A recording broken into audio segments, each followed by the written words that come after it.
1533 সাল পুরী নীলাচল সমুদ্র তীরে একটা অদ্ভুত নিস্তব্ধতা। লক্ষ লক্ষ ভক্তের হৃদস্পন্দন। শ্রী চৈতন্য মহাপ্রভু হঠাৎ করেই অদৃশ্য হয়ে গেছেন। কোনো সাক্ষী নেই, কোনো চিহ্ন নেই।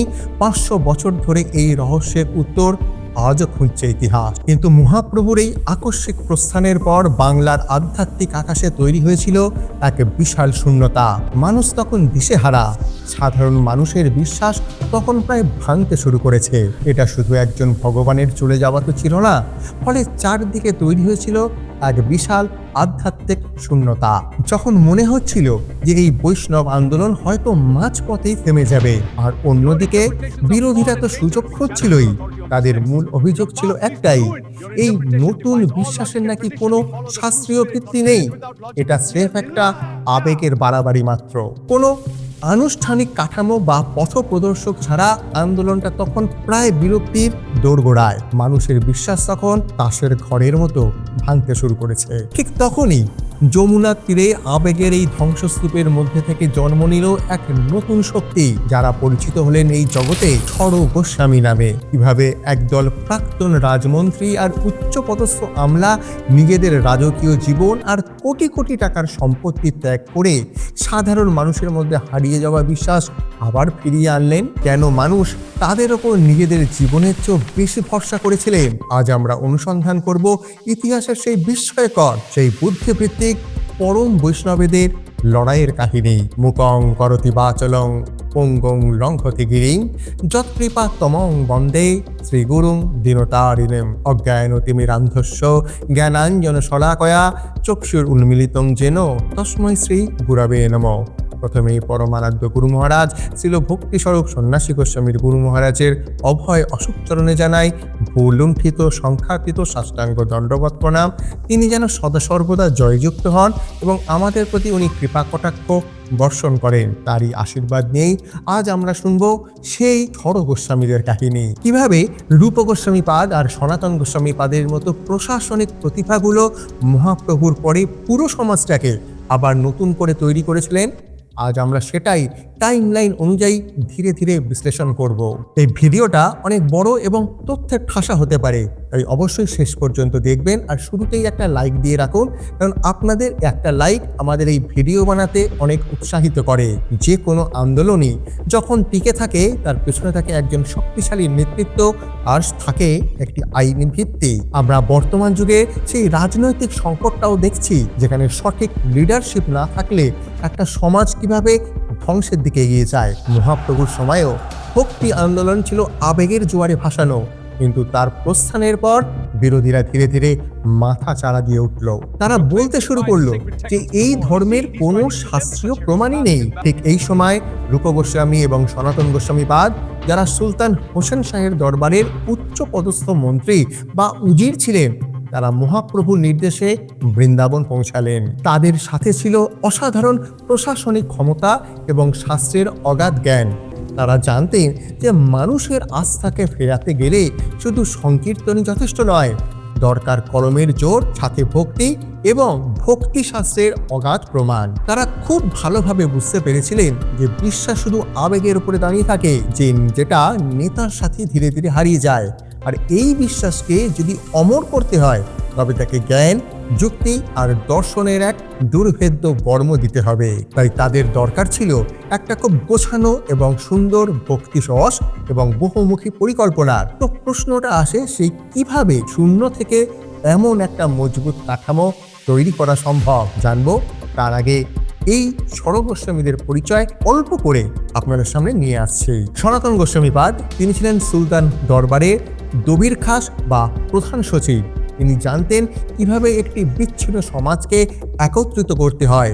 তিনি হরিভক্তি বিলাস নামক গ্রন্থে বৈষ্ণবদের জন্য একটি সংবিধান বা ল বুক তৈরি করলেন। সাধারণ মানুষ দেখল যে মানুষটা একসময় পুরো বাংলার শাসনভার সামলাচ্ছেন, তিনি কিনা এখন ধুলায় বসে তাদের সাথে নিয়ম লিখছেন। এই বিশ্বাসটাই ছিল আমূল পরিবর্তনের শুরু। রূপ গোস্বামী পাদ, তিনি ছিলেন একাধারে কবি এবং দার্শনিক এবং ভক্তিরসের প্রগাঢ় বৈষ্ণব। তিনি ভক্তি রসামৃত সিন্ধু লিখে প্রমাণ করলেন যে ভক্তি কোনো অন্ধ আবেগ নয়, বরং এটি একটি গভীর মনোবিজ্ঞান, ভক্তি রস এবং তার সাথে পুরোটাই বিজ্ঞান। আধুনিক কালে যেভাবে বিজ্ঞানীরা ল্যাবে এক্সপেরিমেন্ট করে, কাটাছেঁড়া করে, তিনি ভক্তির প্রতিটা পর্যায়কে তেমনি নিখুঁতভাবে সুন্দরভাবে ব্যাখ্যা করলেন। জীব গোস্বামীপাদ তিনি ছিলেন এই টিমের সব থেকে তরুণ কিন্তু সব থেকে মেধাবী। তিনি শট সন্দর্ভ লিখে বৈষ্ণব দর্শনকে বিশ্বের দরবারে অজেয় করে তুললেন। তার পাণ্ডিত্য এতটাই ছিল যে তৎকালীন মুঘল সম্রাট আকবর পর্যন্ত তার জ্ঞান দেখে স্তম্ভিত হয়ে গেছিল। রঘুনাথ দাস গোস্বামী ইনি ছিলেন সপ্তগ্রামের কোটিপতি জমিদার বংশের একমাত্র উত্তরাধিকারী। কোটি কোটি টাকার সম্পত্তি ছেড়ে তিনি বৃন্দাবনের রাস্তায় শুধুমাত্র মাথা খেয়ে পড়ে থাকতেন। তার এই চরম ত্যাগ সাধারণ মানুষকে এটা ভাবাতে বাধ্য করলো যে সত্যের পথ আর ভক্তি না থাকলে কি একজন উচ্চ পদস্থ মানুষ এতটা বৈরাগ্য দেখাতে পারে। গোপাল ভট্ট গোস্বামী তিনি বাংলা এবং দক্ষিণ ভারত থেকে এসেছিলেন। তিনি বৈষ্ণব সেবা এবং বিগ্রহ আরাধনার যে সূক্ষ্ম রীতিগুলো তৈরি করলেন তা বৈষ্ণব সমাজকে এক সুশৃঙ্খল সংস্কৃতি দিয়েছিল। রঘুনাথ ভট্ট গোস্বামী তিনি ভাগবতের ব্যাখ্যায় এতটাই নিপুণ ছিলেন যে তার কথা শুনলে মানুষ মনে মনে মহাপ্রভুর স্মৃতি উজ্জ্বল হয়ে উঠত। তিনি বৃন্দাবনের মন্দির স্থাপত্যের শৈল্পিক দূরদর্শিতা আনলেন।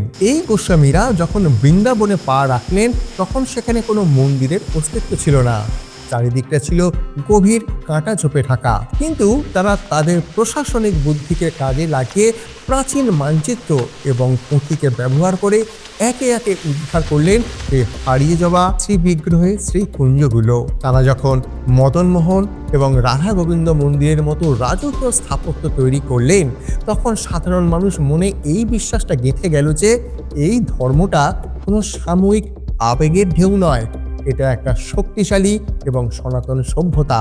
যেভাবে আজকের হোয়াইট হাউস বা প্রাচীন কেল্লাগুলো ক্ষমতার প্রতীক হিসাবে কাজ করছে, তেমনি এই মন্দিরগুলো ছিল সেই সময়কার বৈষ্ণবেদের আধ্যাত্মিক শক্তির দুর্গ। কিন্তু দেখুন, শুধু দর্শন বা আইন দিয়ে তো এতটা আন্দোলনকে বাঁচানো যাবে না। তার জন্য চাই একটা কেন্দ্র দরকার, একটা বাস্তব পরিচয় দরকার।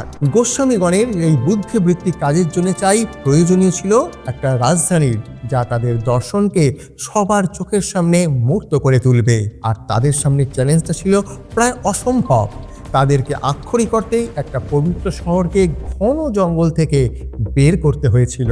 আর ঠিক এখানেই তাদের ত্যাগ, তাদের জীবনশৈলী, জীবনের প্রশাসনিক দক্ষতাকে কাজে লেগেছিল। তারা ছিল শুধু পণ্ডিত ছিলেন না, ছিলেন অসম্ভব দক্ষ পরিকল্পনাবিদ এবং সাথে প্রশাসকও। আর এটা ছিল তাদের একটা কাজের পদ্ধতি। প্রথমে প্রত্নতাত্ত্বিক গবেষণার মতো করে হারানো জায়গাগুলোকে তারা খুঁজে বার করলেন, তারপর নগর পরিকল্পনার মাধ্যমে সেখানে বসতি স্থাপন, আর শেষে স্থাপত্যের মাধ্যমে নিজেদের স্থায়িত্বের ঘোষণা করলেন। এটা ছিল জ্ঞান, বিশ্বাস আর আরবান প্ল্যানিংয়ের মতো এক অদ্ভুত মেলবন্ধন। আর এই স্থাপত্যগুলো ছিল একটা সাইকোলজিক্যাল মাস্টার স্ট্রোক। শুধুমাত্র এগুলো পুজো আর ভক্তির জায়গা ছিল না, এগুলো ছিল ক্ষমতার প্রতীক এবং একটা আধ্যাত্মিক দুর্গ। যখন আন্দোলনটা সবচেয়ে দুর্বল তখন এই বিশাল মন্দিরগুলো শক্তি আর আত্মবিশ্বাসের বার্তা দিত। অনুসারীরাও এটা দেখে বুঝতে পারত যে এই বিশ্বাস কোনো ক্ষণস্থায়ী ব্যাপার নয়, এটা এখানেই থাকতে এসেছে। তাহলে এই যে বড় বড় অবিশ্বাস্য বুদ্ধিবৃত্তিকে শারীরিক আর আধ্যাত্মিক চেষ্টা, এর চূড়ান্ত ফল কি ছিল? তারা কি আদৌ সফল হয়েছিলেন? তাদের উত্তরাধিকার আজ একেবারে স্পষ্ট। তারা যে শুধুমাত্র একটা বিশ্বাসকে বিলুপ্তির হাত থেকে বাঁচাননি, তারা তাকে এমনভাবে শক্তিশালী করে গেছেন যা তার পরের 500 বছরও তারা সেই অস্তিত্বকে বৃদ্ধিকে নিশ্চিত করেছিল। ভাবুন একবার, তৎকালীন মুঘল সম্রাট আকবরের চোখেও এই দর্শনকে তারা সম্মান জানিয়েছিলেন। সবশেষে এই অবিশ্বাস্য পুনরুত্থান বা পুনর্জন্ম আমাদের কাছে খুব একটা বড় প্রশ্ন রেখে যায়, কোনটা আসল? মানুষের বিশ্বাস কোনটা বেশি ডানা দেয়? রূপ গোস্বামীপাদের মতো মানুষের নিখুঁত বুদ্ধিবৃত্তির কৌশল ভাবতে অবাক লাগে। যদি সেই 6 জন গোস্বামী সেদিন পরম আর ত্যাগের আদর্শ না ধরতেন, তবে আজকের বৈষ্ণব সমাজ কি এই জিনিস বা এই বৃত্তি বা এই কৌশল তারা কি জানতে পারতেন? ঠিক তখনই একজন দক্ষ স্পাই যেমন দেশের কাজ করে, তেমনি তারা মহাপ্রভুর গোপন বার্তাকে সারা বিশ্বে ছড়িয়ে দেওয়ার মতো মিশনকে কাজে লাগিয়েছিলেন। তবে আপনাদের কি মনে হয়, শুধু ত্যাগের জোরে কি কোনো বিপ্লব স্থায়ী আর দীর্ঘস্থায়ী হতে পারে, নাকি এর পেছনে থাকা কোনো বুদ্ধিবৃত্তিক শক্তির ভূমিকা ছিল সব থেকে বেশি? আপনার মূল্যবান মতামত অবশ্যই কমেন্ট বক্সে জানাতেই পারেন। আর হ্যাঁ, আমি শচীনন্দন এই রকম ভিডিও নিয়ে আমি আপনাদের সামনে আবার আসার চেষ্টা করব। ততদিন সুস্থ থাকুন, ভালো থাকুন, আর কৃপা করুন আমাদের যেন হরিভক্তি হয়, গুরুপাদ পদ্মে যেন মূর্তি অটুট থাকে। জয় অনন্ত কোটি বৈষ্ণব বৃন্দের জয়, জয় আকর মঠরাজ মায়াপুর শ্রী চৈতন্য মঠের জয় এবং তৎ শাখাসমূহ সমস্ত গৌরীয় মঠের জয়। হরে কৃষ্ণ।